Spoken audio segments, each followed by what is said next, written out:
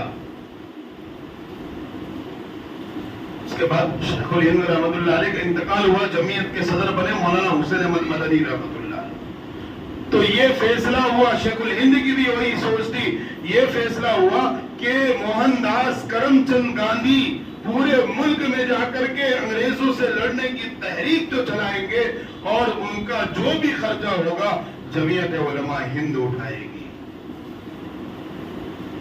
پورے ملک میں ایک ایک علاقے کے اندر گئے گاندھی جی، اور وہ پورا خرچہ جمعیت علماء ہند نے اٹھایا۔ اور اس کے بعد ہندو مسلمان مل کر کے جنگ آزادی لڑنے کی تیاری کرتے ہوئے آگے بڑھ رہے تھے۔ 1939 کے اندر انگریزوں نے کراچی کی کورٹ میں مولانا حسین احمد مدنی کو بلوا لیا۔ مولانا حسین احمد مدنی کراچی کی کورٹ میں پہنچتے ہیں، اور انگریز کہتا ہے کہ اے حسین احمد مدنی، ابھی بھی یہ کہہ دو کہ تم انگریزوں کے ساتھ ہیں، ہم تمہیں چھوڑ دیں گے۔ مولانا حسین احمد مدنی نے بھی کہا کہ نہیں، کل بھی میرا بھی فتویٰ یہی تھا کہ اس ملک سے انگریز کو بھگانا ہے، آج بھی میرا یہی فتویٰ ہے۔ تو کچھ شاگرد حضرات مولانا حسین احمد مدنی کے پاس میں تھے، انہوں نے کہا حضرت ذرا لہجہ نرم اختیار کر لیجئے، ورنہ یہ لوگ آپ کے ساتھ ظلم کریں گے اور آپ کو تکلیفیں پہنچائیں گے، ہو سکتا ہے کہ آپ کی جان بھی لے لے۔ مولانا حسین احمد مدنی نے اس کورٹ کے اندر اپنی ایک جھولی میں سے کفن نکالا، کہا کراچی والوں میری فکر نہ کرو، میں فتویٰ بدلوں گا نہیں، چاہے میری شہادت ہو جائے، آپ کو کفن کی بھی ضرورت نہیں، میں کورٹ میں کفن ساتھ لے کر آیا ہوں۔ یہ مولانا حسین احمد مدنی تھے۔ اور پھر یہ آگے بڑھتے گئے 1942 کے اندر انگریزوں کو بھگاؤ، یہ نعرہ جو سب سے پہلے نعرہ جو لگایا انگریزوں کو بھگاؤ، یہ عابد حسین ایک مسلمان تھا اس نعرے کو بنانے والا۔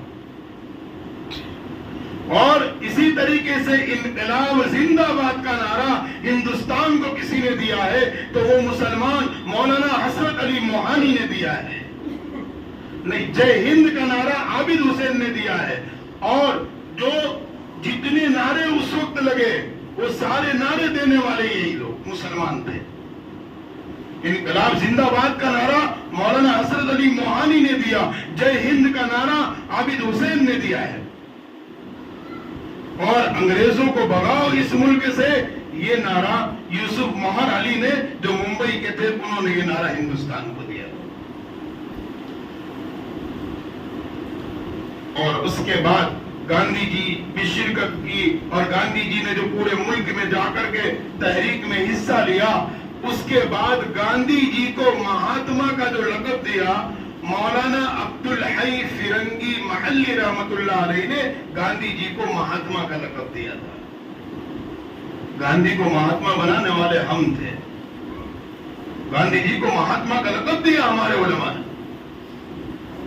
اور اس کے بعد 1947 کی جنگ پیش آئی، اور اس جنگ کے اندر جو ہے کافی مسلمانوں نے، سب سے زیادہ مسلمانوں کی قربانی رہی، اور ہمارے ہندو بھائیوں کی بھی بازوں کی کچھ کی قربانی رہی۔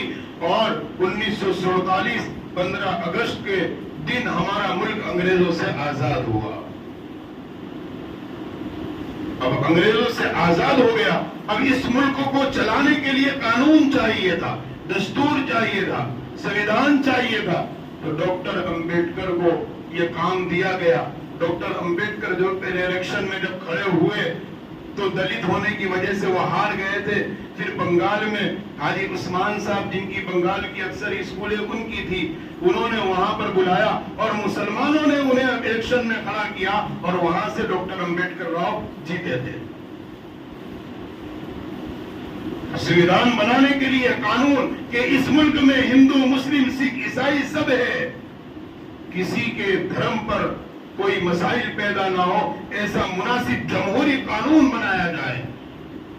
ڈاکٹر بھیم راؤ امبیڈکر نے اور ان کی ٹیم نے قانون بنایا، تیار کیا، اور اسے کورٹ میں پیش کیا گیا 1949 26 نومبر کو وہ دستور کورٹ نے منظور کیا کہ ہمیں یہ منظور ہے، لیکن ابھی لاگو نہیں ہوا، اور 1950 26 جنوری کو جو ڈاکٹر بھیم راؤ امبیڈکر نے جو قانون سویدھان بنایا تھا وہ 26 جنوری 1950 میں اس ملک کے اندر لاگو ہوا۔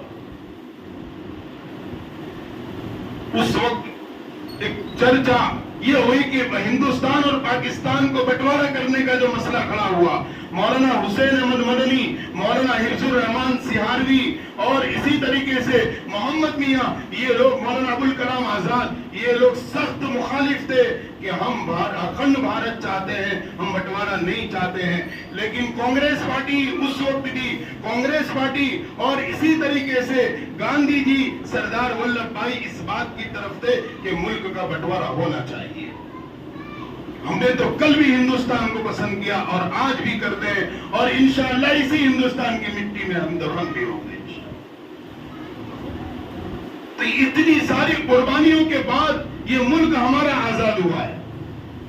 اب جو قانون بنا، جو سویدھان بنا، آج ملک کے بدلتے حالات جو ہے، مسلمانوں پر جگہ جگہ ظلم و تشدد کے حالات جو پیدا ہو رہے، سویدھان کو چھوڑ کر کے گویا ہمارے ملک کا نظام چل رہا ہے، جس کی وجہ سے نفرت کا ماحول پیدا ہو رہا ہے۔ اگر سویدھان اور قانون سے اگر چلے تو کوئی سوال ہی نہیں پیدا ہوتا ہے کہ آپس میں انتشار اور لڑائی جھگڑے پیدا ہو۔